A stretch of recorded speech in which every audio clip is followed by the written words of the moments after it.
जब गांधारी ने दुर्योधन से कहा कि मैं तुझे अपनी पूरी शक्ति प्रदान करूंगी तो मेरे पास निवस्त्र होकर के आना, तो भगवान कृष्ण ने केले का पत्ता बंधवा दिया महाराज।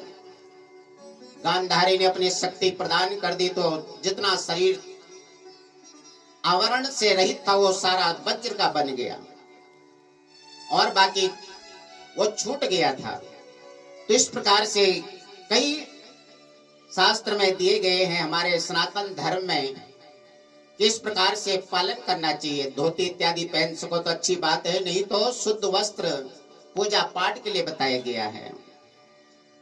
तो यहाँ पे भी यही नियम बताया गया है कि किस प्रकार से पूजा पाठ इत्यादि यज्ञ अनुष्ठान इत्यादि करना चाहिए। तो यज्ञ अनुष्ठान इत्यादि के लिए नियम की आवश्यकता है, लेकिन जब कोई भजन कीर्तन इत्यादि करता है तो उसके लिए कोई नियम नहीं है। भाए कुभाए अनख आलसौ नाम जपत मंगल दिशि दसौ। कीर्तन भजन में आप किसी भी प्रकार से कर रहे हैं तो फलीभूत हो जाता है। तो यहाँ पे सूत जी महाराज 88,000 ऋषियों को ये व्रत और भागवत का नियम बताया है कि विधान क्या है, नियम क्या है और ये भागवत क्या है उसके बारे में श्रवण कराते हैं। निगम कल्पतरोर्गलितं फलम सुख मुखादमृत द्रव संयुतम पिबत भागवतं रसमालयं मोहरहो रसिका भुवि भावका।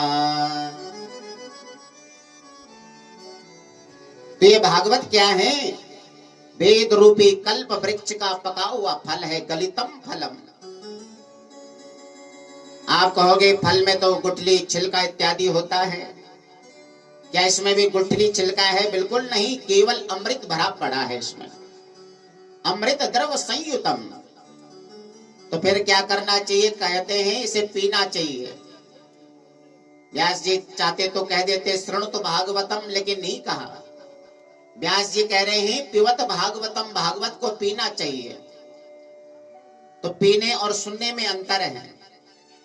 सुनना किसे कहते हैं? एक कान से सुना दूसरे कान से निकाल दिया, इसे सुनना कहते हैं।